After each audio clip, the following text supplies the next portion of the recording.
How you going? How you going? How are you, Robbo? You must have your mic muted.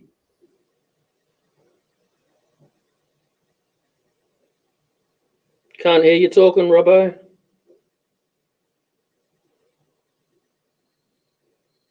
Can't hear you.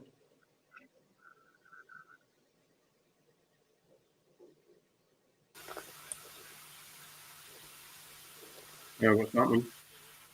Oh, yeah, here we go. Better. Yeah. Right, that's better. Hey. Rightio. Good evening, good morning, good afternoon, wherever you happen to be. Good day, Sid. Good day, Jay.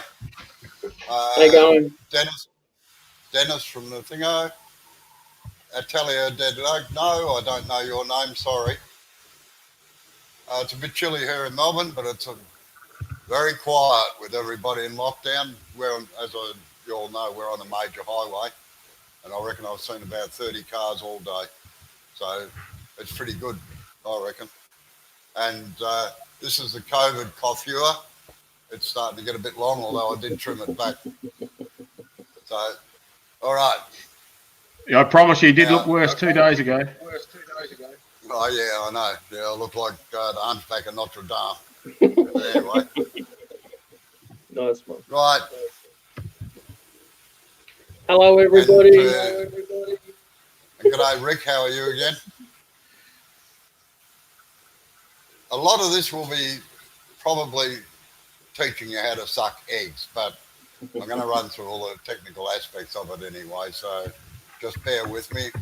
And then at the end Welcome, of the Matthias. I'll actually... Sorry?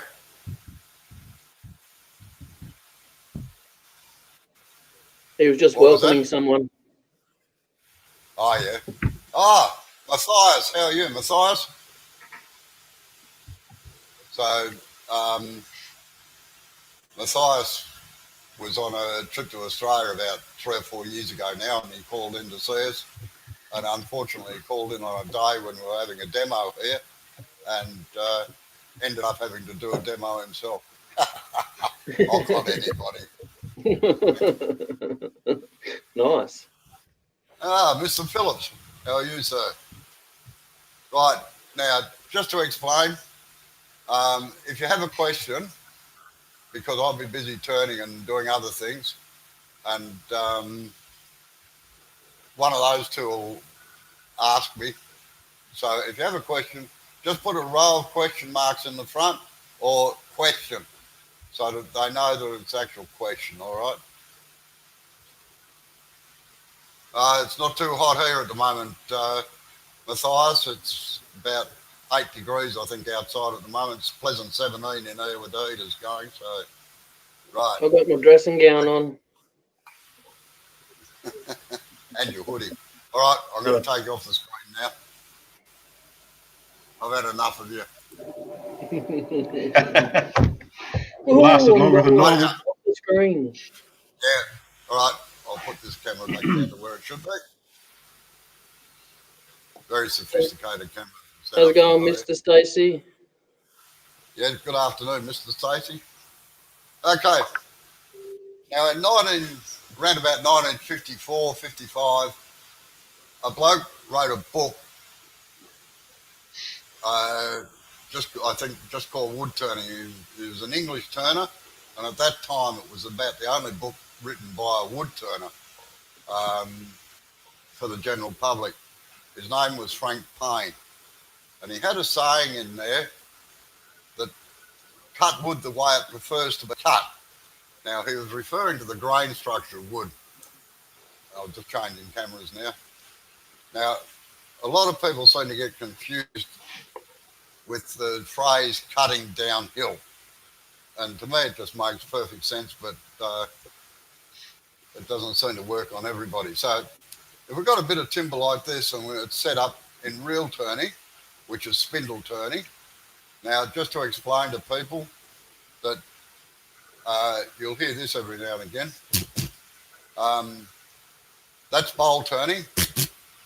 Pen turning and carbides and me nearly being sick, all right? So, although I do have a couple of carbide too. Right.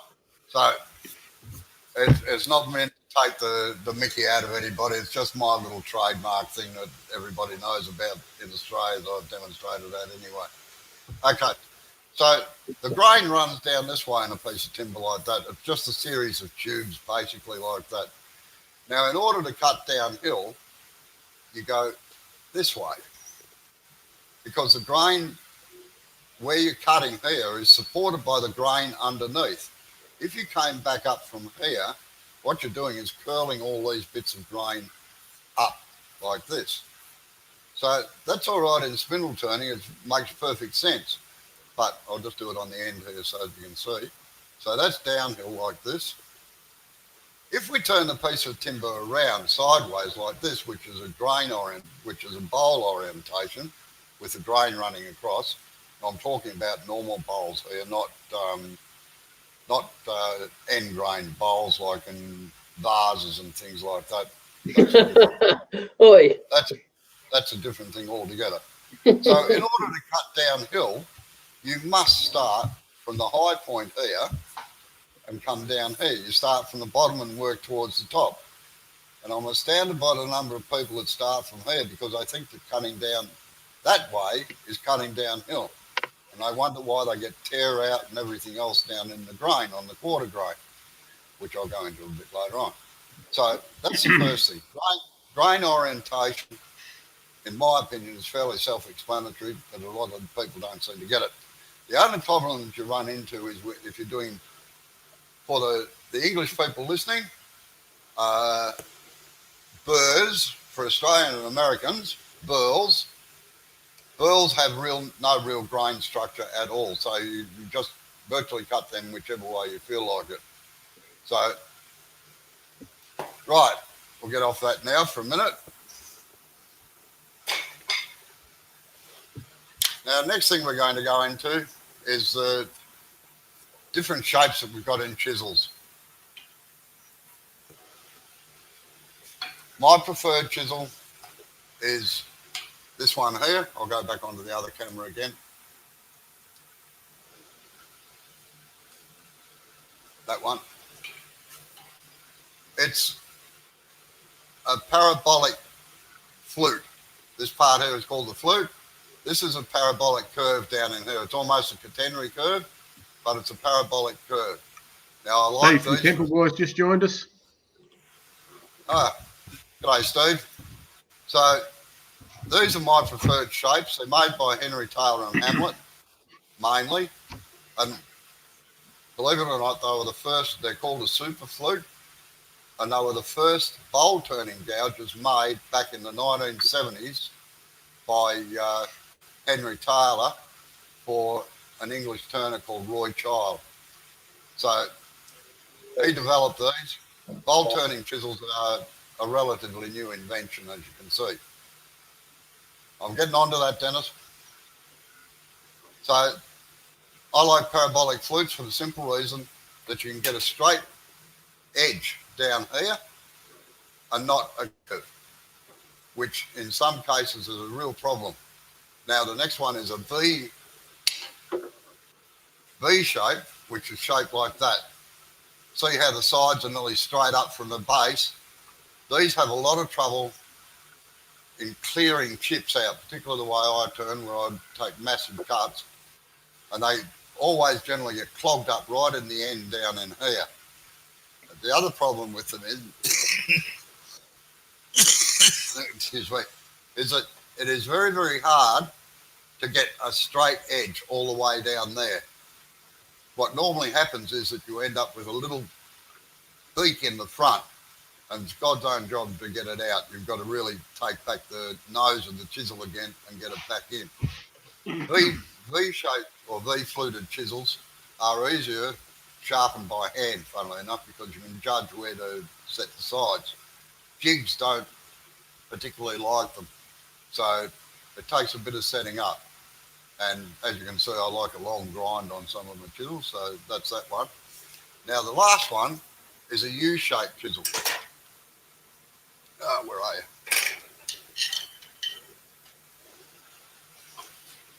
That's a U-shaped flute. See how it's almost a perfect U? It almost looks like a spindle roughing gouge in a lot of ways. The big difference is that you bring the corners back a little bit here.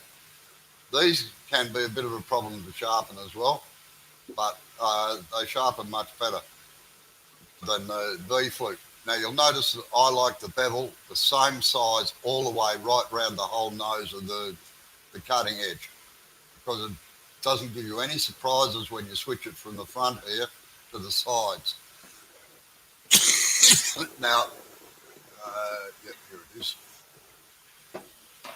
Now we'll get on to the various grinds. This is a swept back grind, like that. Mainly developed by Liam O'Neill in Ireland. And there's been a few variations on this. I personally like it to go right back like that for some of my work. Oh, that's good, I've got a red dot on there. But this is my general purpose chisel. This is what I use a lot of. Now, there's also an Ellsworth grind. Now, unfortunately, a lot of people really don't do the Ellsworth grind properly. The Ellsworth grind actually curls back on itself. If you have a look at the end of it, you can see how the bevel actually curls back in towards the flute from the base there. And it's a very narrow little bevel, and it's got a very, very steep end on it, 60 degrees or 30 degrees, depending on which way you measure it. I've sharpened all my tools, or pretty well all of them, at 45 degrees. And the way that I work that out is that standing at the lathe, might have to change cameras again here. Hey, is the feed jumpy for you, Sid? It is a little bit, mate. Yeah. Sorry, I can't do much about that. No, that's all right. I was just making sure it wasn't me. Right. The reason I came to 45 degrees is that I stand at the lathe with the tool on the tool. You've gone a little bit too close to the camera, Robbo. Oh, that better.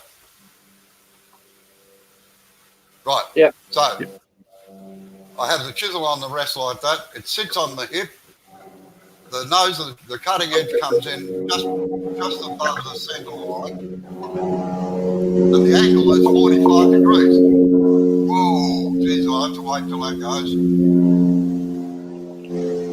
That's normally Jay's problem with the train. Yeah, sorry, that was me. Yeah, what was it? Train. Oh, yeah. Right. So that's why I like 45 degrees. Now, it doesn't matter whether you put 30 degrees on it, 45 degrees, or 40, the 40-40 grind as Stuart Batty uses. As long as you've got a bevel that's going to cut, all you got to do is adjust where the handle sits, that's all. Now, I was saying before... Might want to mute your mic for a minute, Jay. It must be... I can't. Must be Okay. Evacuation time in South Australia. Right. Oi. I can tell you where we're not coming. Yeah, there's not many people want to come over here at the moment, I'll tell you. Right. Okay, that better, Darren. Is in focus now?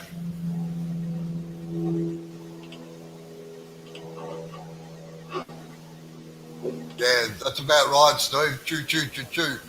Sorry about the train, folks. Sounds like it's going through his backyard sometimes. It vibrates my windows. Now, I personally like all my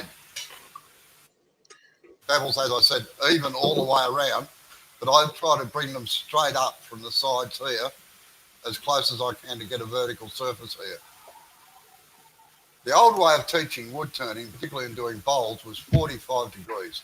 The 345s, they used to call it. It's a 45 degree angle off the rest there like that. It's 45 degrees off the timber. I'll put the overhead one on for this one.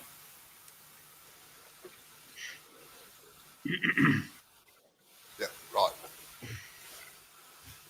Where am I going? There. Hello, Neil.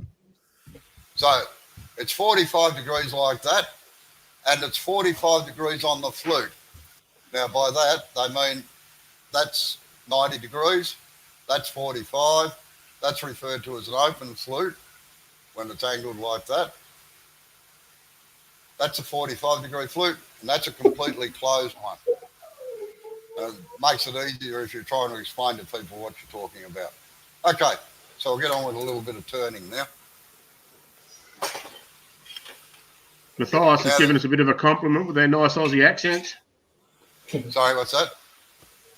I said Matthias is giving us a nice bit of a compliment with their nice Aussie accents. Oh, well, if you can't understand us sometimes, Matthias, just say so. I do have some sayings sometimes that confuse people. And Robbo, Neil has joined, and Michael. Oh, g'day Neil, g'day Michael. Neil who? Oh, Dicentai. Yeah. Oh, you don't take any notice of him. He's a big stirrer. All right, cool. He loves stirring me. So, right now, whenever I put a faceplate on, changing cameras again. Whenever I put a faceplate on, I lock the spindle and I tighten them up tight so that I can get it undone again. Metal to metal contact.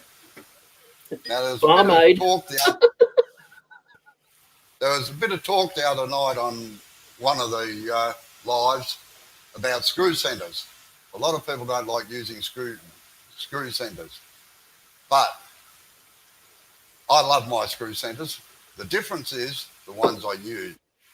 Now this is a Woodfast one, which is an Australian manufacturer, and the screw is made properly. Now I'm going to have to get in fairly close with this if you can see it. And I hope you can see that all right. This is cut in. The bottom is actually square like a cut blade. It goes down, across, and then up the next one. Now, I'm afraid I do not like the Vicmark screw chucks, which is the woodworm screw, this thing here. It's actually got a curve in the bottom of it, and the original one here, this one, actually slices into the timber and cuts its way through. The Vicmark one, because it's rounded, it just does not grip as well as what the small one does, even though this one's bigger and things tend to tear out. Plus, most people fit these in the chucks wrong, which I'll get onto in a minute. The Technitool one, the one that comes with the Technitool chuck, is a little bit better, but it's still rounded down in the corners a little bit, and it doesn't bite as well as what that's called a glacier screw, by the way, and it's the original ones that were made. If you're old like me, you remember a chuck called the Precision 6-in-1 chuck, and I came with that. It was fantastic. Yolanda's just joined us. Hey, Yolanda, how are you?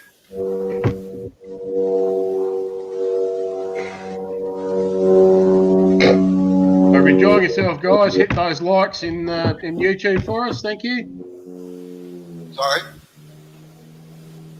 I'm talking to the crowd, Robbo. Oh, yeah. Pumping the crowd up, you know. Okay. Now, there's various ways of holding a bowl on the lathe, as I was saying. If you've got a round piece of timber, like half a tree like this, and you want to put a screw into there, flatten that section off. There was a thing on a lot of the forums a little while ago where people were smashing or breaking these screws. Now, my original one of this was 40 years old. Unfortunately, it fell out the back of my truck and disappeared. So, but what they were doing was just drilling a hole down in here, plonking it on like that, and of course it rocks like this and frets the bolt through, snaps it off. Can't do anything else. So if you're ever doing anything that's uneven, even with a faceplate or anything, always make sure it's flat. All it needs is a plane just run across it, or whatever other devious means. If I was doing this, for instance, I wanted a natural edge bowl, I'd actually get a big Forstner bit and drill down in there. I've got Forstner bits up to 4 inches, so that makes a nice flat surface of it. Okay.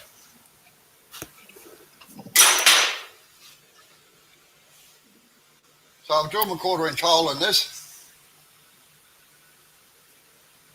Just screw it on.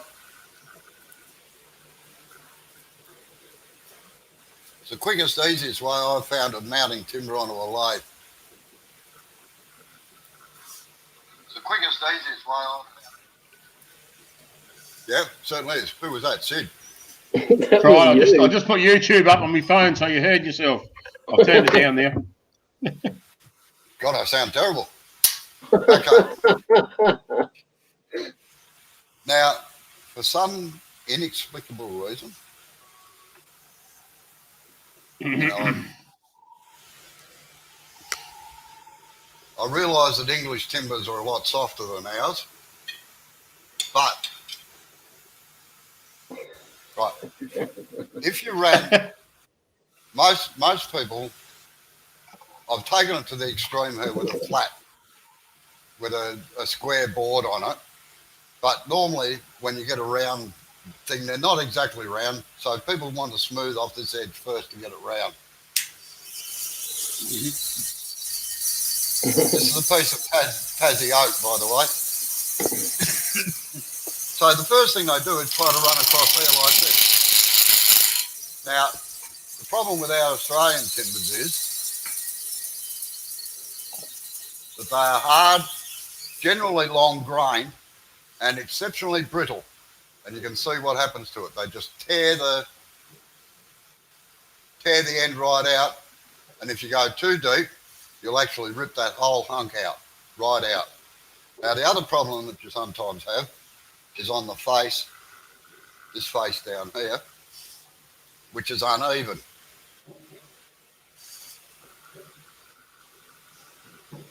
And I watch people coming along like this, and the chisel's bouncing backwards and forwards. So the way that I treat a bit of timber, and it's very handy being left-handed, if you're right-handed, you're standing here, and all the stuff is coming straight back at you, plus you have to stand in the line of fire in order to... hello, Daniela. That's Matthias's wife, lovely lady. Had to put up with him while he was here doing everything, so that's good. And yes, that's right, Dennis. I see anybody using a spindle roughing gouge on a bowl, geez, I get really, yeah. Yeah. So anyway, your chisel's bouncing like hell backwards and forwards like this, and in a lot of cases you're making the things worse. So, and by standing with your right hand here, all the stuff's coming back at you. So I turn around, like I say, I reckon lathes were made for left-handers. I can lean against the lathe off to the side here, and I make what I call plunge cuts, which is just going straight in like that until I get it down to an even surface. Now, I said before I didn't like the curves on the end of the chisel here. Now, the reason for that is that normally when you do a cut like that, you start, I'll turn the overhead one on.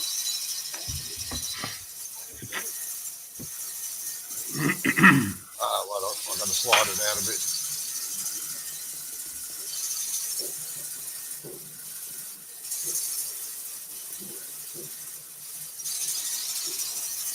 The normal way that you do this cut is that you have the flute completely shut.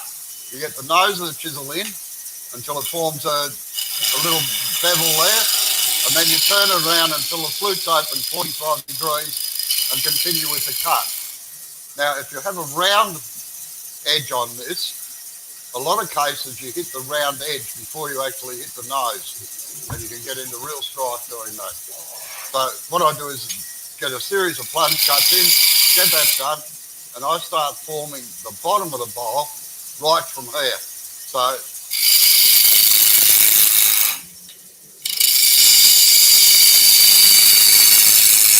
now, because the grain's supported,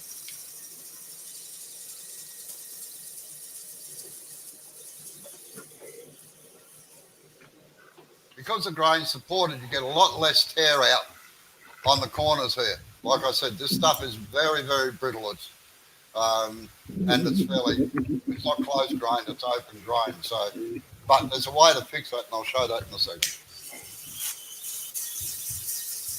So we get it down the round.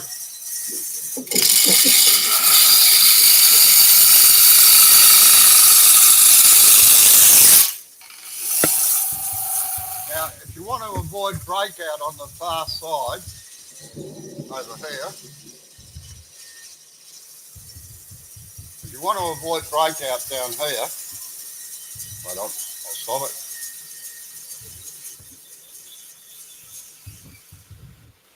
If you want to avoid that chipping out on the back, what you do is turn the tool rest around here and come back the other way. Flute of 45 again.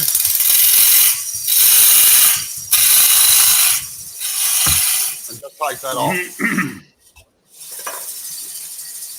Okay, we just about got it close to round, that'll do. Now I'm going to change this bit of timber again to the next bit and have a slurp on my cup of tea. Well, that's one, Sid. You like that one? Hey, yeah, keep it clean, you lot. It is clean. I never swore. No. Or you'll get Matthew going. And I abbreviated it, so I didn't actually swear. Yeah, you're exactly right, Dennis. In fact, Tassie Blackwood can be the bane of a lot of people's life. We used to turn a lot of furniture legs in Blackwood, and even a gouge used to make a lot of muck, have a lot of breakout and everything else. And on some pieces with highly figured pieces, we actually had to use scrapers to get it right. So, okay. Now we get on to one of the most misunderstood parts of turning, in my opinion. The good old shear scrape or shear cut. I'll just make a cut down there to get this round. Whoops. Always remember to take the spindle lock off before you try starting the lathe. It tends to wear out belts otherwise. All right, just let me have a cup of tea for a second. Hi, Nick. We've got Nick Ellis in the room. Ah, Mr. Ellis. He's another stirrer. Seems to be a common theme with you, Robbo. You attract them. Yeah. I do. He's one of them. Hey? You're one of them, that's why. Oh, well, that's right. I give as good as I get, so. Okay. Hey, how close is that cord? It looks a little bit close. Sorry? Your mic cord, how close is that? Who? Mine? Yeah. What do you mean? How close? Your headphone piece. It just looks like the cord's close, that's all. No, I've got it down the front of me this time instead of down the back. Yep. I reckon it's on the floor, Jake. It's under my throat. So. All right. So now, if you make a normal cut with a flute at 45, like I was saying before, you get a little bit of tear out.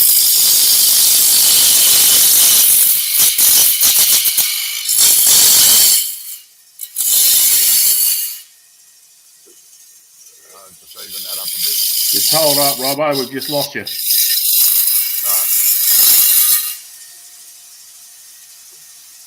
My back. That must be just you, Sid. I can still see him fine. You right there, Sid? He's frozen in time. You right now, Sid? Behind half an hour as it is. Yeah, well, that's right. Right. Now, just using the chisel in a normal cut. Oh, it must be. Material. I'm back again now. I've got a black screen for a minute there. Right. No worries. You'll always get tear out on the quarter grain, which is there, and diametrically opposite in here. Now, the way you alleviate that while you're using the chisel, I hate sanding, so what you do is normally you would use the chisel with the flute at 45. What you do is shut it down completely on the final cut. So come in here, and what you're virtually doing is it's the bottom of the flute is scraping.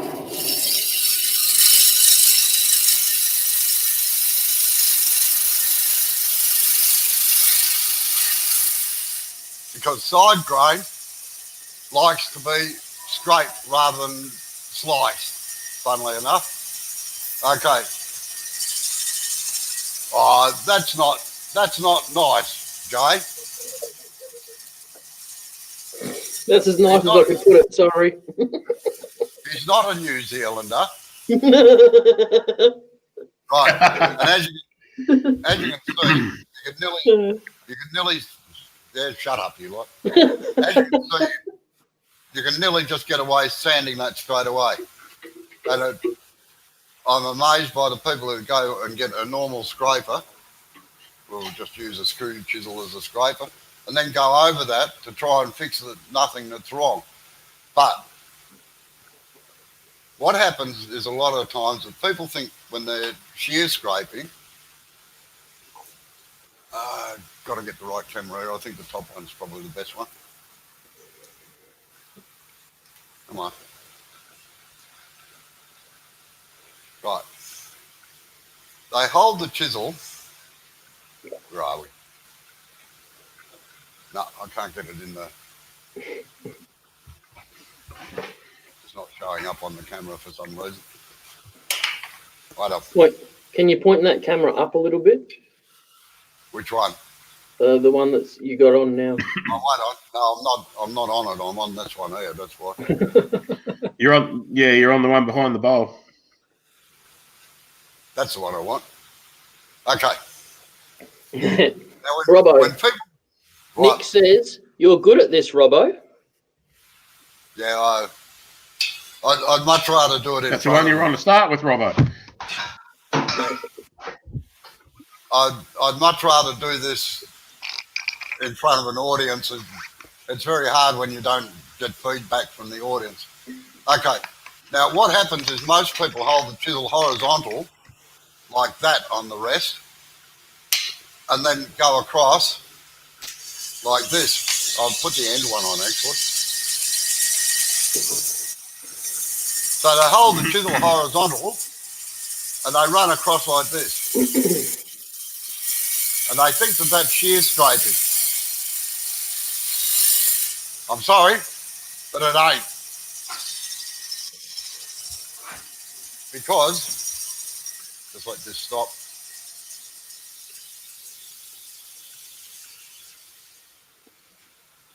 If you have a look at the flute, I might just see if I can zoom that in a little bit.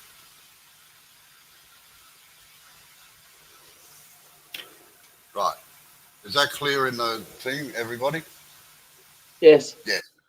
Okay.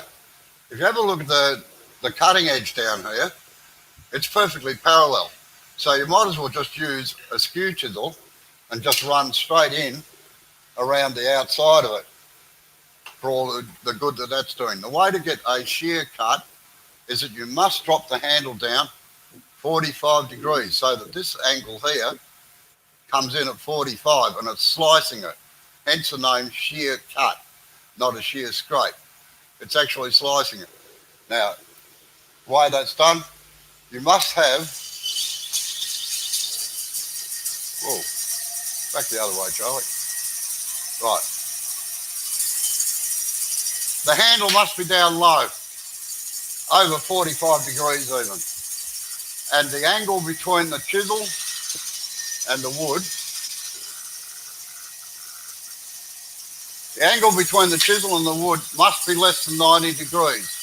If it's not less than 90 degrees and you put it in, it'll skip backwards. So, handle down low, less than 90 degrees, and this top flute here, this top cutting edge, has to be nearly touching the timber.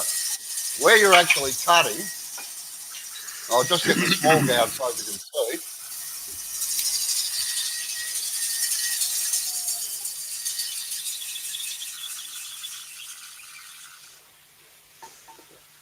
This is my small gouge, all right? Where you're actually cutting is here, on that point there. So with the flute shut like that, you're actually cutting down right on this, not up here and not right on the end, but just here or anywhere from about there down to there. And with it down like that, you're getting a slicing action across it. And it should pull out very, very fine shavings. What do you cut with that? Right? Cars. What do you cut with that? Cars. So you got a couple of questions in the chat there, Robbo. Rhea, go away. Go on. Yeah, ask. Sorry. Is that the same? Is that Matthias? Is that the same thing like a slicing cut? Yes, that's exactly what it is. It's a slicing cut because of the angle. Sorry, Ricky, I missed yours before too. No, that's all right. I know that Richard Raffin does it. There's actually quite a few people that do it. As you know, I change things on and off while I'm spindle turning, anything up to a table leg. But I'm still too chicken to put it onto a screw. Yeah, I'll get on. I'll tell you in a minute, Yolanda, right? Yeah, oh, wait on. I'll get on to you in a minute, Steve. If you're aware of it, and Richard Raffin's been doing it for years, so he knows when to let it go, that's okay. But I'm a big sook, so I don't do it. Now, Steve, so do you hold the roughing gouge at the same angle to the bowl as well? Do you see Dennis's question? No, not yet. What? Is the cutting edge above the centre? I suspect Steve's being Irish. Yeah, well, I'm just about to say to Steve that he's bloody lucky he's over the other side of the world. Otherwise, I'd jump down the internet and slap him. You don't use a roughing gouge on a bowl. I think he's stirring me. Yeah, he All is. right. Now, Yolanda, I'll show you. Just if you can in the chat, just put when you go to get a catch, all right, while I'm doing this. Okay. Now, so to do it properly, less than 90 degrees to the bowl, handle well down and cutting just above centre line. So you've generally got to drop the tool rest right down too. Like I sit it against my leg so as I've got control. The advantage of it is that you do it either way. You can come up like this, or you can go down like that. It doesn't care. Now that's doing it with a bowl gouge. This is what you should be getting off. Little fine shavings like that. Now, because of the shape, I can't do it with a skew tool, but you can also, I find the best tool to use is actually a spindle gouge. Now with a spindle gouge, that's different. Oh, what's he doing? What's happened there? I don't know. Get me off the screen quick. We give people nightmares. Wow, I don't know what that is, but... Yeah, I don't know what happened there, but anyway. All right. Now. Get back. Right. Now, if you use a spindle gouge, a spindle gouge is interesting. And it's actually my preferred method if I have to shear scrape anything, is because with the spindle gouge, a normal spindle gouge like that, if it's sharpened in a thumbnail like this, as soon as you tilt it up to 45, See how this comes in at exactly the right angle to slice through, the same as rolling the bowl gouge right over and dropping the handle down. It's 45 degrees. And as I said before, in turning, no, Steve, it's actually,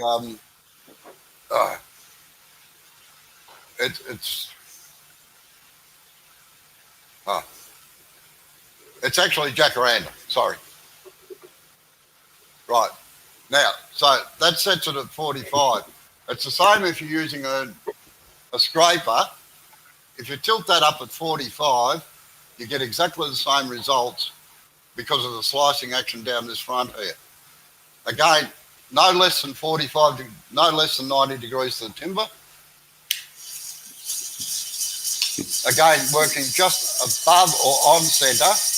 Tilt the chisel up at 45 degrees. The advantage with the spindle gouge is that you can actually see what is going on because you've got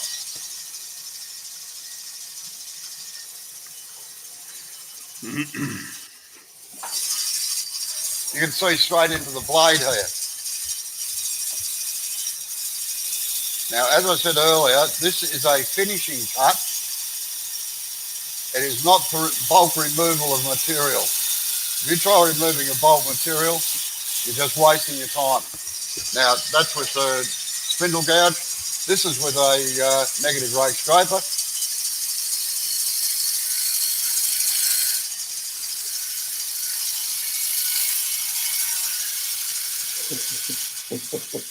But as I said, if you do it properly the first time with a chisel, I'll just show you the finish of that. Steve's creating trouble in the chat there. Robbo, do you want to block him? Who's that?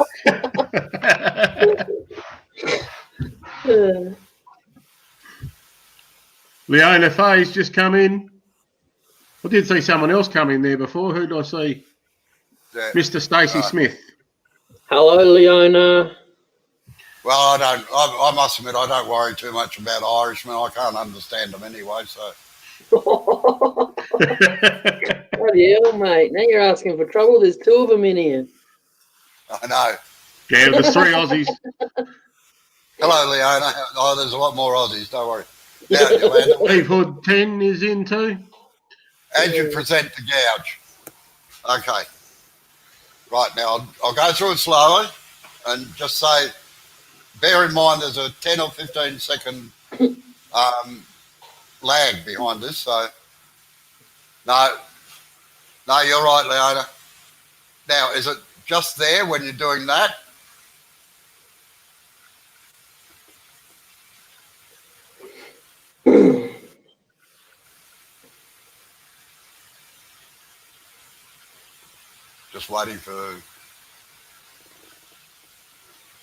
Just waiting for Yolanda to answer.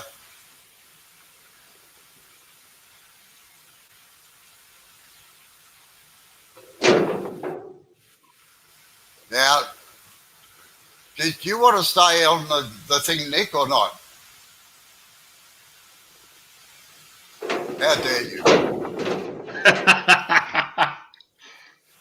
So you can say anything about the wood, but don't say you're going to turn pens. So Yolanda's just said yes. When you're doing that, is it? Okay. What you're doing is probably opening up the flute and putting in there instead of rolling it right round to get it started.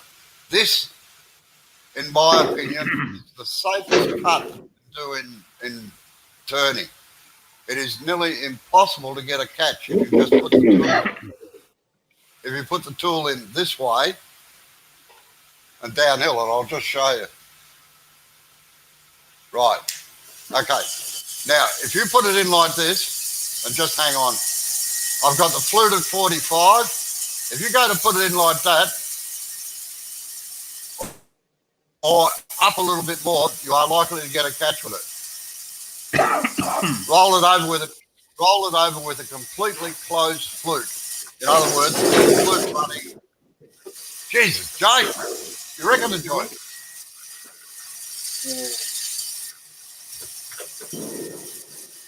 No, you can't. Right, okay. So with a closed flute like that,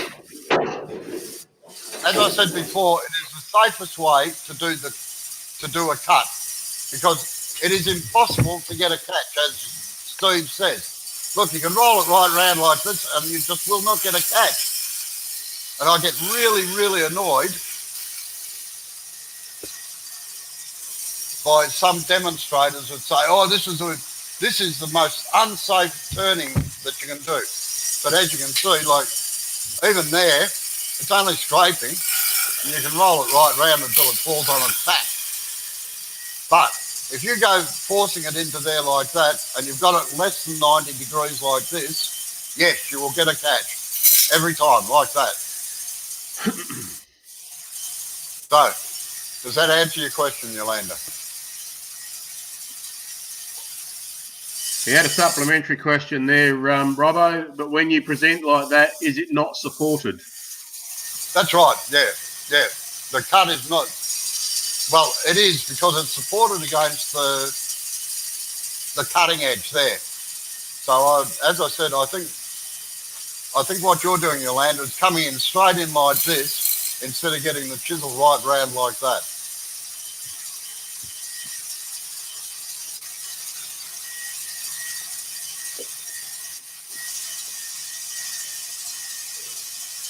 So what you're saying there, Robbo, is yes, it's an unsupported cut, but because of the angle of the chisel, it doesn't need to be supported by the bevel. Yeah, it's not, because it's just like poking the skew chisel in, really, like that, straight in. You just get a straight cut, you know. So you can't really grab. If you put the skew chisel up like that and put it in, yes, you'll definitely get a catch. Hello, Charlie. Charlotte Hay has just joined. Yeah. I need to suck on a cup of tea, right off. Okay. Hello, Charlotte.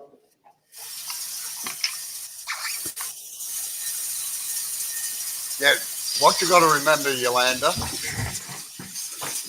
is when you go to present it, always present it at less than 90 degrees to the timber.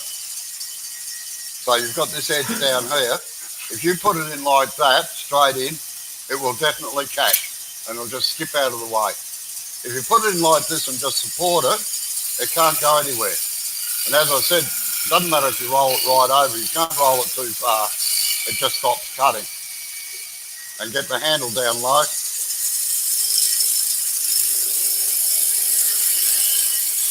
And just slice it off. Okay. Now I think that just about covers that part. Don't worry, we're building up to the sassafras bowl. It's just that Yes, Steve, anytime now. The blank, I've got to hold you in suspense. The blank is a little bit smaller. Right. Oh, can't screw that onto there.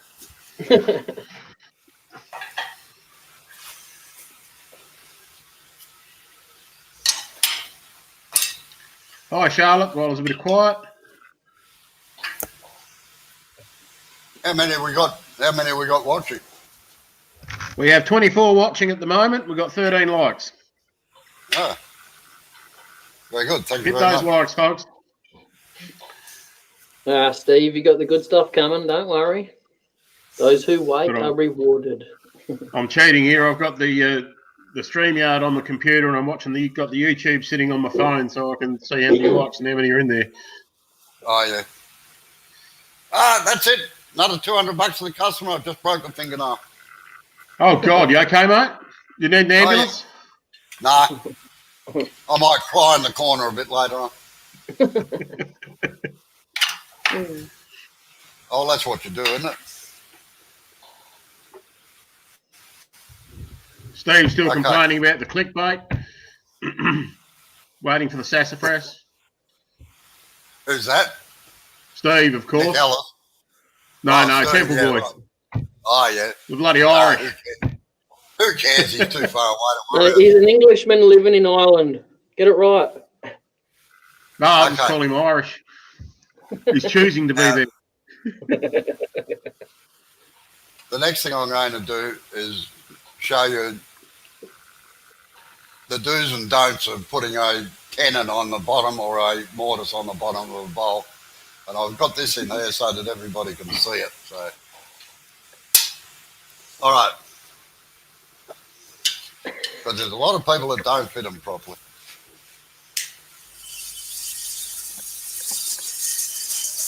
And then wonder why they jump off. Okay, so first thing I do, take it down square.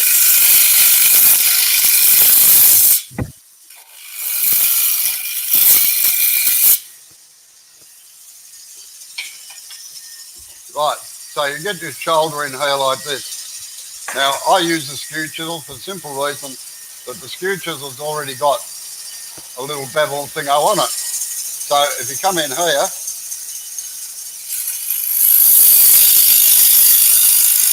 and go down, you've got your little bevel there.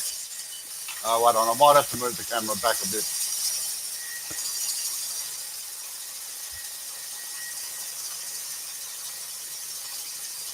Come on. Right. So,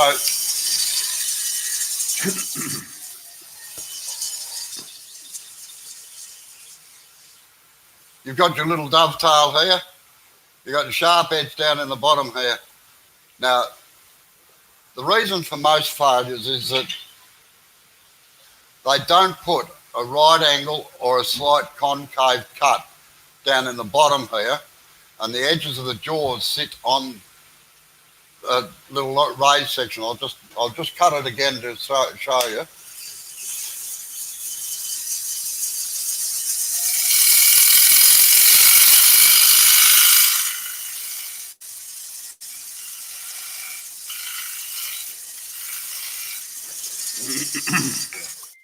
Right. Now, I might change cameras again to the close-up one.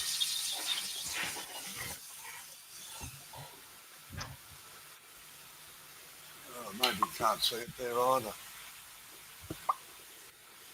Yeah. See how that's rounded off in here?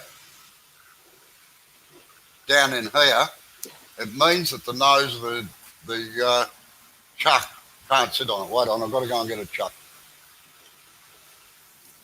I hope I can reach it from there without disconnecting everything. Yep. Oh, Steve, what's that on the bench back there? What's that, boy? Oh, I'm just clickbaiting Steve to see if you can see a bit of sassafras. Oh. Look, so you get faith back, Steve.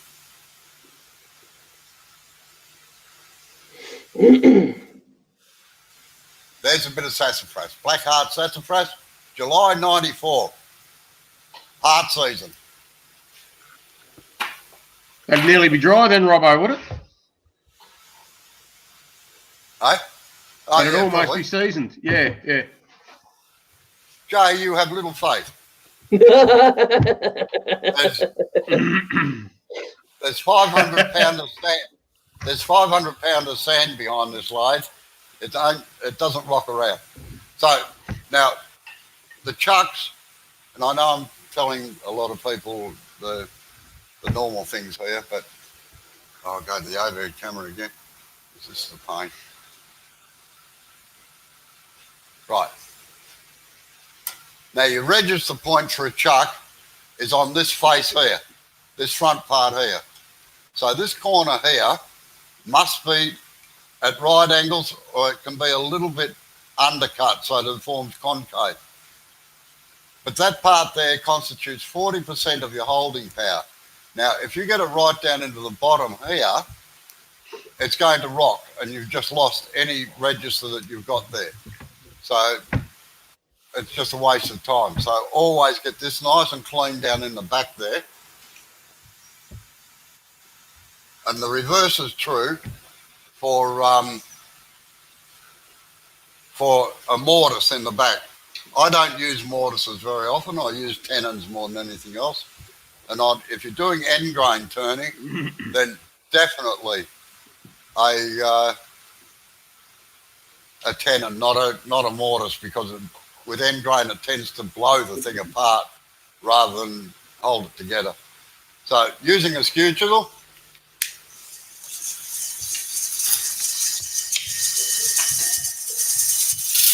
just go down, bring it around, flatten it off so that is a nice tight little corner in here. Now also be careful of the chucks that you are using. The Technotools with the standard jaws have a perfectly parallel tenon on them. And a lot of people say, oh yeah, well you put a little groove down the bottom because that's where the thing is. No, that's the worst thing you can do. You've got to just have it perfect. Well, I'll leave it at this one for a moment. This is a Vic Mark. The angle is actually 8 degrees, but 10 degrees is close enough to do the job. So anywhere from 5 to 10 it's happy. In fact, all the chucks in all the jaws in the Vic Mark range have different angles, believe it or not, in most cases. So 5 to 10 is good. It'll grip. Now a Technotool, you got to come straight in.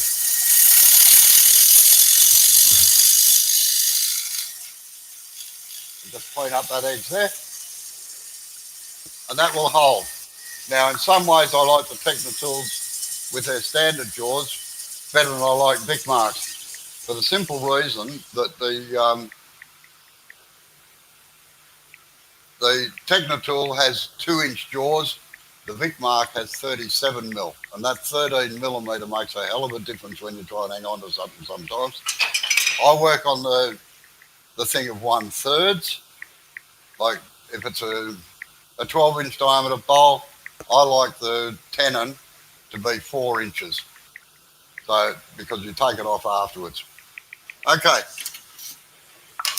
Take this out of here now.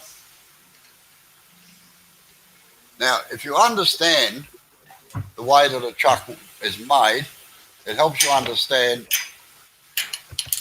why you've got to form the dovetail the way that you do.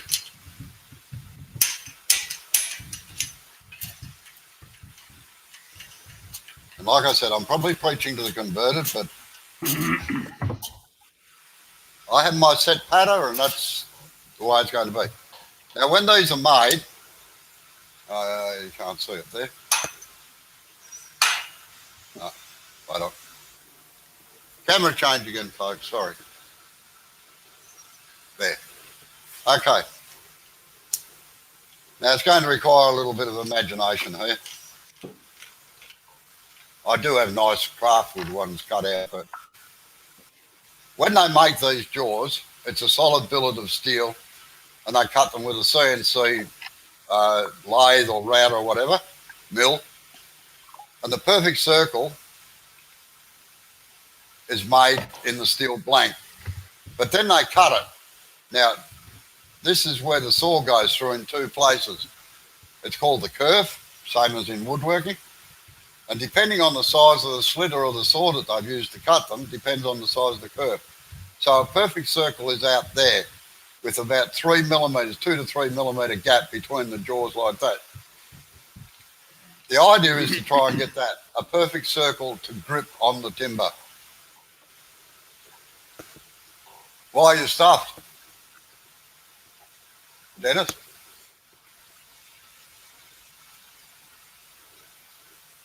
All right. So you try to get a perfect circle. Now, the way that I set them up is that I get a rule or something, measure across the inside here, or a pair of verniers, like so.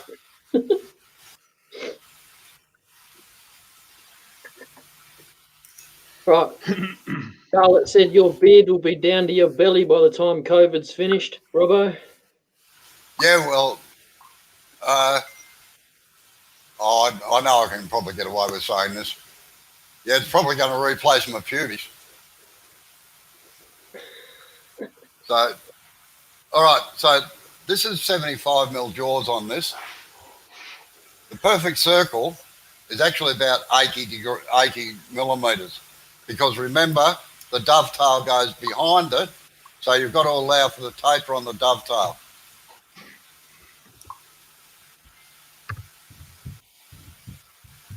I didn't see what Charlotte said. It must have been rude. No, she just said you do realise, Robbo, that by the time the COVID has I been, did. I saw that. yep. Okay. So we have to form a perfect circle. Now we start on the bowl, folks. Okay.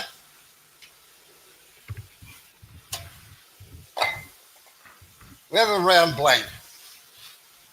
Now, most of the time, if you get a round blank, you get a little dimple mark in the middle here where they put the compass on or whatever to make the circle. However, the easiest way, if that isn't there and it's on the wrong side, you've got a blank on the other side. So, no, actually, a number of years ago, Rick, I let it grow. Well, it was virtually down to my stomach, and I did get it caught in a big log one day. So what I used to do is tuck it down inside my jacket so that it was out of the way. But it was one of those things, you know, like the lathe was running. It was that big column that I did about 10 or 12 years ago, big Japanese thing. And I had the lathe running. I thought, I'll just take my jacket off because I'll knock it off. I'll just have a quick look at this. And a bloody little splinter just caught the end of it and nearly dragged my beard out of my face. So I missed a bit of skin. So, all right. Now, to find the middle of a circle, you can use a vernier if you like, measure across and up and down and round about, or you can set a compass to what you roughly think it is. This is the quickest, easiest way of finding the middle of a circle. Get a square. Now, a bit of plywood like this or a normal square will do very, very well. Put the apex of the square right on the edge here like this. Mark a line in here and a line up here. This will appeal to you, Nick, because it's geometry. Get a tape measure. Measure from where it intersects the edge to the intersection of the edge here. It's 205 millimetres, so 102.5 millimetres is the exact centre. How quick's that?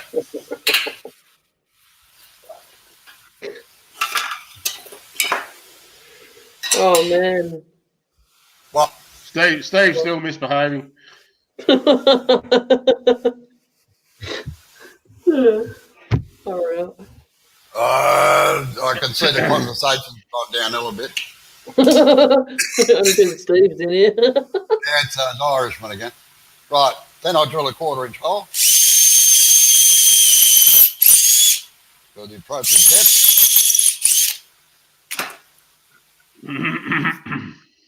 And screw it on.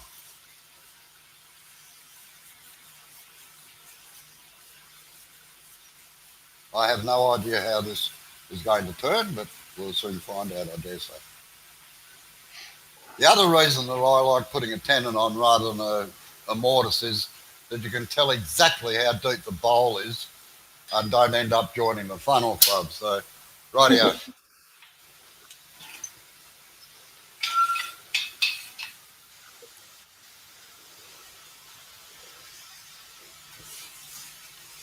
Always check that everything's clear.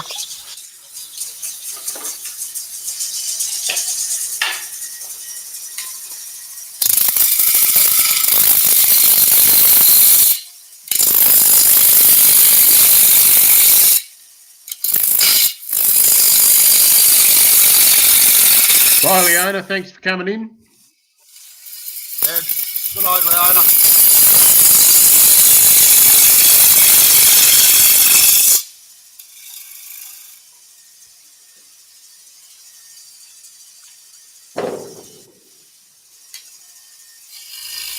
Oh, you mongrel.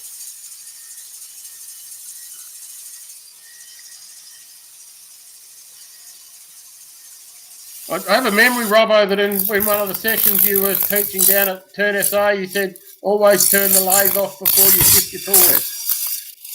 I did, didn't you see it? Must have been lagging. Now, see, by coming in from the side, no bouncy, no rattling on the tool rest or anything else, just a straight cut right up. Right, now, I'm in a hurry because I'm starting to run out of a bit of time. Now, I'll just get the end camera on here.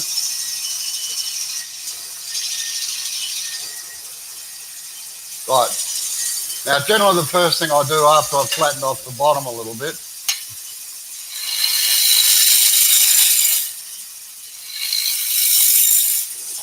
is put a little dimple in the centre. Now I've lifted the tool rest up to the centre line. I use the skew chisel and put a little dimple in the centre there. That comes in handy for a later operation. Now I'm going to be using the 75mm chuck. There's various ways of marking the middle of these. You can set a pair of calipers at 80mm. What you've got to be careful of is that you must always keep the point on this side, on the down side. If you put it into that, it will flick up and probably hit you. So all it is a matter of just sitting it on the thing there like that and lining up the two lines. Or you can measure an inch, 37mm out from there and put a black line in there. I find the easiest way and the safest way of what I teach my students is I get a compass or dividers and set it at 37.5, which is half the diameter of it, put it in that point and put it across there. That way nobody gets hurt, it can't spin around or anything else, and it makes sure that that dimple there is nicely marked out. Now,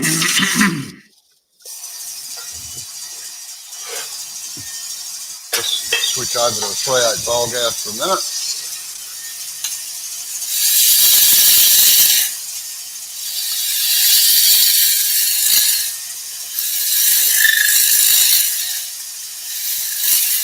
Now, a tenon on the here should be no more than about 10mm. It should be under 10mm long. It's all right on that chuck, but on the other chuck with standard jaws in, it will bottom out in the base.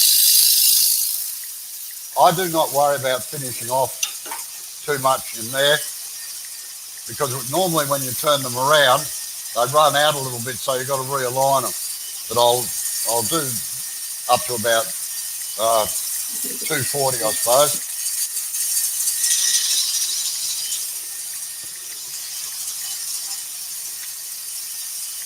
Right. Shear cut to get a nice finish on here.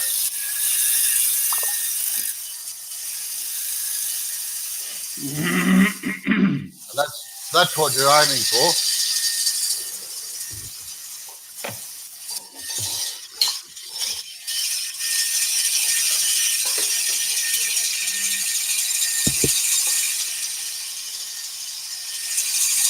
Now, I don't like power sanders because power sanders, in a lot of cases, can leave marks that you don't particularly want in a bowl.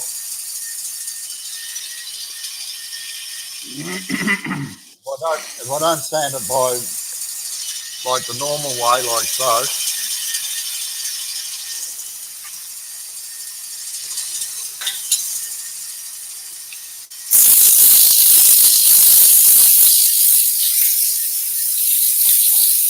it looks like Steve's got a bit of a fetish about spindle roughie gouges, Robbo. Irish Steve, that is. yeah. Oh. Good at robotic turning. Why, what do you mean by that, Steve? Right. I use a rotary sander or an inertia sander. They are fantastic.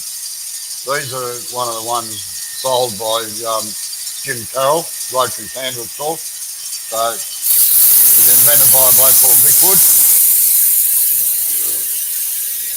And it works with the timber.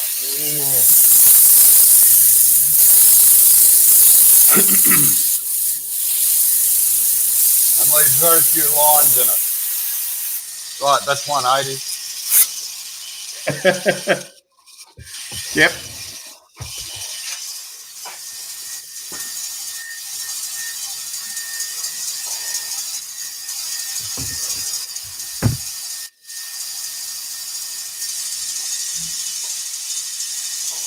You better hope I never come to Ireland, Steve. I'll show you spittle up and down. I'll tell you a new one.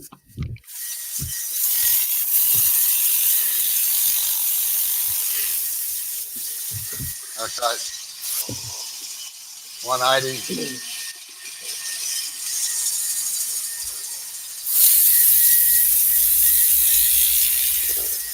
This is bad. I haven't got the extractors on, but I haven't got a bag in my mouth to filter the dust.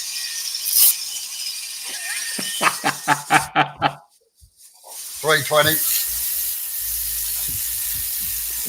Now I'm going to upset some of our English lookers or Irish lookers there.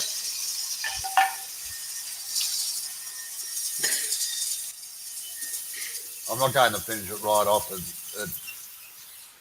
Well, look at the grain in that. Now that's actually why I love black heart sassafras. Okay, that's nice. Now, was that worth the wait, Steve? You can leave now, Steve. No, sorry. That's pretty good, Robbo. Yeah. Are you gonna polish it up with anything, Robbo? Yeah, and that's. I'm only going to do the outside, otherwise I'll run over time. All right.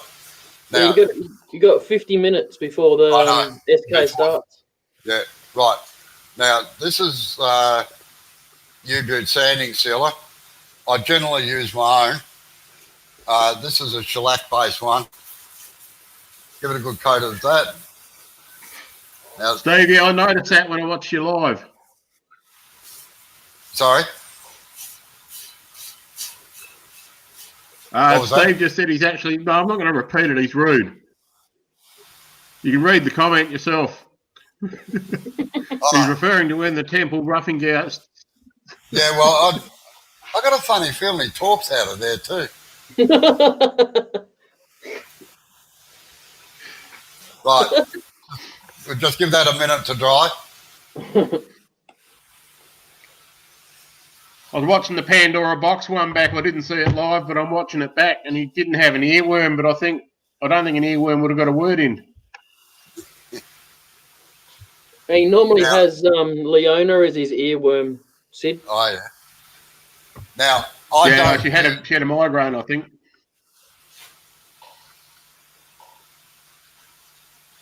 All right. Now, I don't use paper towels. I use cloths. The simple reason that paper towels, in my opinion, don't absorb enough of the finish to be any good. And the other thing is that a number of years ago when I was judging the Australian wood turning exhibition, there was one bowl there. Everything was right with it, but there was just something niggling at me. And I went and got a magnifying glass, actually. And what had happened was there were little bits of paper embedded into the grain of the thing, and it showed up as little white spots, and it destroyed the whole thing. So now, Robbo, we have a little argument in the chat there. Yeah. So is that spalting or is it the grain? No, that's the grain. No, this is black heart sassafras, Neil. It almost looks like camphor laurel, but it's not. I'm still breathing. This was bought in 1994 from the woodsmith, so that shows you how old it is. Now, the reason that most people ban, or clubs and that, have banned cloth is because people used to insist on wrapping it around their fingers like that and using it. But if you fold it into a pad, like so, and hold it between your thumb and your finger, it just flies off into the Ethernet if it gets caught. Right. Now, this is the part that's going to upset all the palms. This is Triple E, which is an abrasive paste. This has been on the market now, I think, for nearly 25 years. It was there long before Yorkshire Grit was even thought of or came into existence. So I get really annoyed when I say that it's the... And this is the original. For those Australians that use it, and for any internationals that use it, if it goes white on top because of heat, just don't use a metal or anything else. Get a wooden stirrer, like an ice cream stick or something, and just stir it up with that. So I've actually tried Triple E, Yorkshire Grit. We did a comparison there one day, and in my opinion, there was no comparison. Triple E was still the best. All right. So what you do with Triple E, it is not a finish. It is an abrasive. Just get that straight. Give it a good coat, or coat it all over.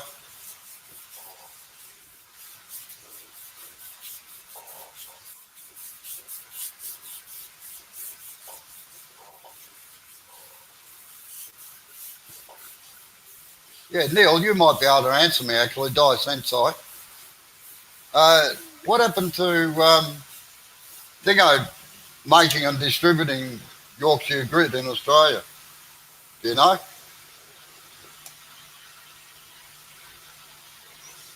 Yeah, actually, I'm going to upset you here, Dennis. I'm not a fan of boiled linseed oil. I had a lot of bad luck with it earlier on in the time. It just never seemed to go off properly for some reason. Always felt very, very greasy. So same with wipe on poly. There's that much dust around there that wipe on poly just ends up looking like sandpaper. So, all right. So what you do is use it with the cloth that you put it on with. So Neil just responded, Robbo, he said he retired. Ah, right. I knew he was getting close. So what you do is you polish it until you can start seeing the cloth in it. Yeah, Matthias, I think it's what you sort of get used to, I know.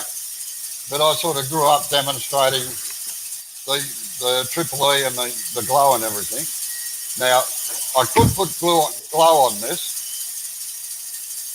but I'm not. So what you do is you polish that until you can see the cloth and the surface. Now you go around and you get a clean piece of cloth. And you keep working it until no colour. See how there's colour on that? Until there's no colour coming off the... Always make sure that you get a clean part of cloth. And it's got to have a massive amount of pressure and speed to make it work. Right. No colour on the cloth worth talking about. So that's it. That part's finished. Now at this stage normally, of course, I would have turned it round, put it onto the chuck and done the back of it, the inside of it, but I'm not going to do that tonight because we're running out of time. So now what I would do is spray it. Now normally I would take it off the lathe to spray it, but I'm being lazy tonight. And I use a 30% lacquer. I've just got to cover a couple of things right on.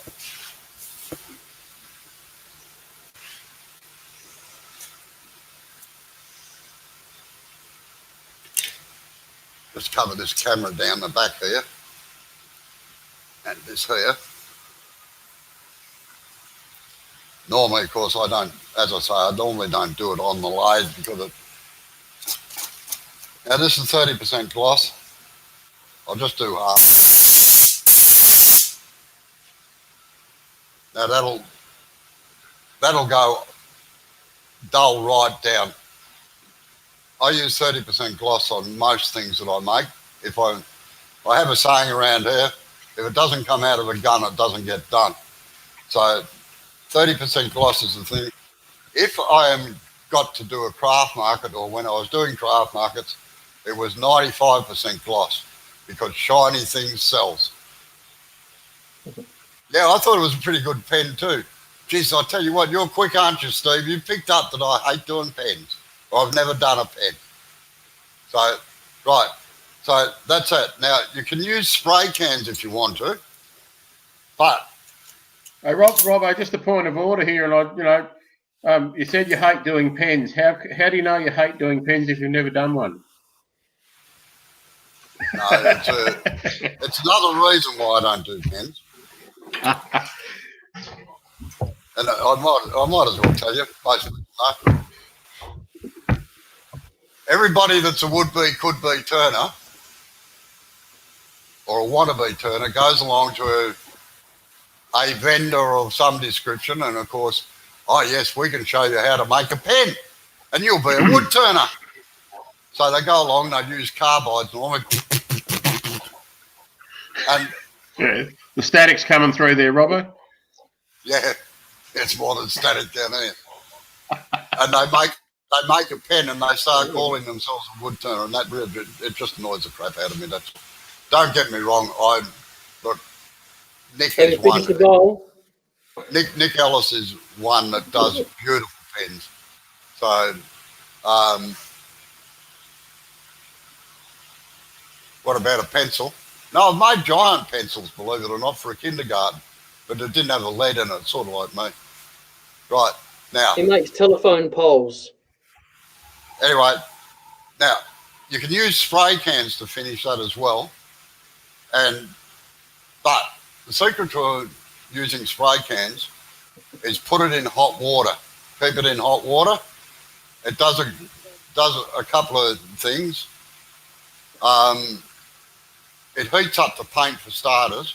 Now, if any of you read old books on finishing or anything like that, the blokes that up until the 1920s roughly, all cars were hand painted. And what they used to do was get their paint pots and sit them in hot water. In fact, they had heaters in them because the paint flows better and didn't have any lines in the paint job. You couldn't see any brush marks in it. Of course, the brushes they were using were pretty good too. So what it does with paint, like lacquer in a bucket of hot water, is it expands the air in it, so it sprays a lot better, and it sprays a lot finer because it's a little bit thinner. I've noticed with a lot of spray cans that you get little blotches in it rather than that. Now, all right, that's not dry at the moment. By the way, this is nitrocellulose lacquer. It dries in good conditions. That's dry by the time I put the gun back in on the bench, and I can go on with it.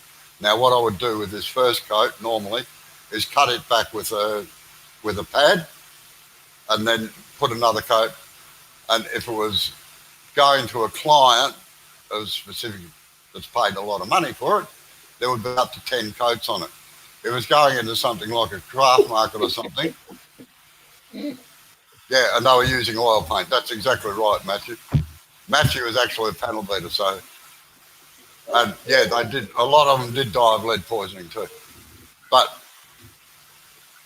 no, the can will not explode in hot water. Don't sit it in front of a heater, but hot water it will not explode. So what I would do is, if this was just for a retail shop, a craft shop or something like that, I'd only put 3 coats on it and that was it. But if it was going into somewhere specky, then up to 10 coats.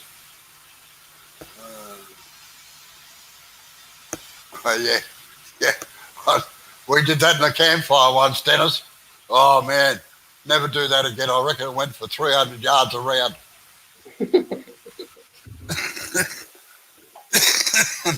So, yeah, always put a hole in Do you need a time check, Robbo?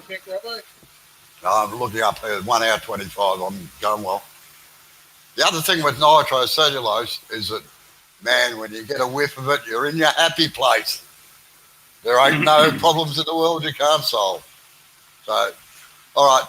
Now, there's just one more thing that I'd like to show you. So I'll get this out of here even though it's still wet. Now, I've always finished the bottom of the bowl.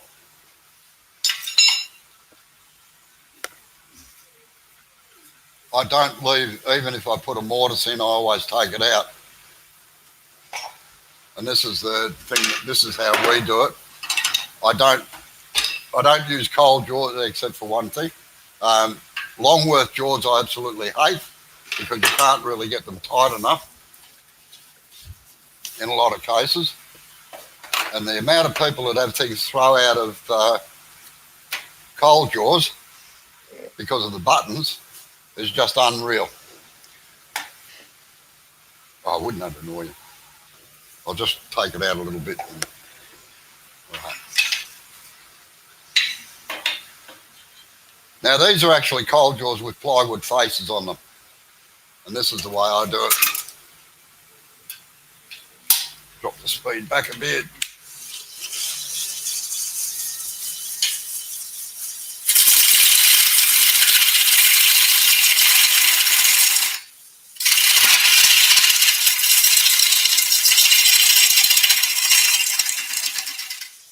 Right, skew chisel, undercut this edge in here. You can see the angle the chisel's on, I think. Get a flat surface there. Switch that off. Now what I do is turn that roughly to the size of the bowl that I'm going to put in it.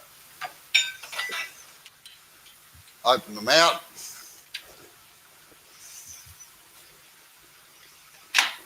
Split that into there. And then tighten the jaws up. Now, that is a full hold right round. It doesn't leave a mark on the actual thing. The thing that you've got to remember is that when you're working with cold jaws or Longworth chucks or anything, don't do this. And it runs dead true. Now that little centre dimple that I put in there before, you can just use that as a plate if you like and have your tailstock up, put your tailstock centre in there, that holds it in and you just turn it down a bit. Now, most people when they're taking off the bottom, they work along like this. They come in this way here like that. Now what they're trying to do is pry it out of the jaws. A better way to do it, and I'll switch the overhead camera.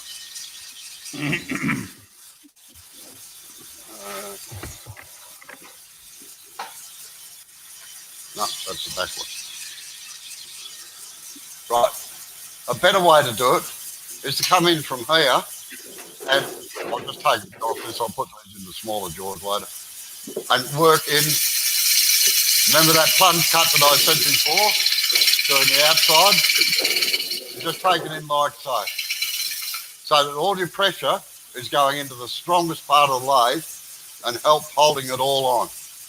Yeah, I agree with you, Nick. The original buttons, even the Vic Mark ones, I've had them fly out on the Vic Mark ones as well. So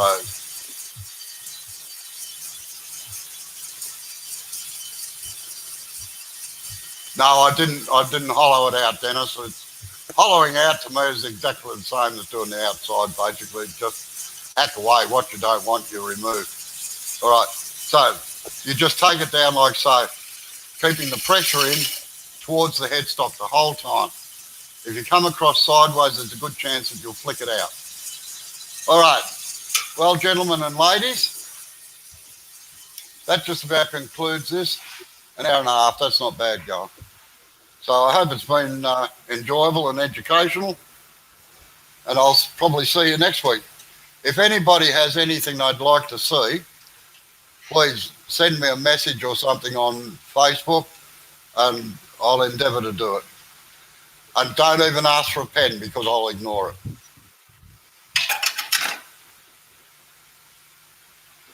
Okay, thank you very much. Good night all. See you guys. Let's see. I'll see you on SK. The lunchtime Sorry, live. Yeah, you're dead right. You will. Okay.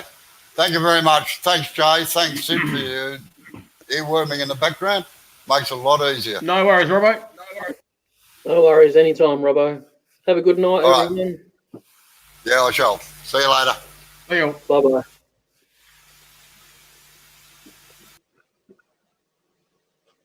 So we can say, oh, we can be in the background now. Oh, no. How cold's it get down in that shed, Joe? I've got my dressing gown on, so I really couldn't tell you, hey? I'm not doing too bad because I haven't even turned the heater on. It's got... I can't find the normal temperature gauge. All I got is this one. That was 60 degrees Fahrenheit when I was there. I think it's stuck, mate. It might be. The FK Crafts notification has just come up, so I'm going to go upstairs and I'll send you the link. I'll see you in there shortly, mate. Send me the link. Yeah, all right, I will. Cheers, mate.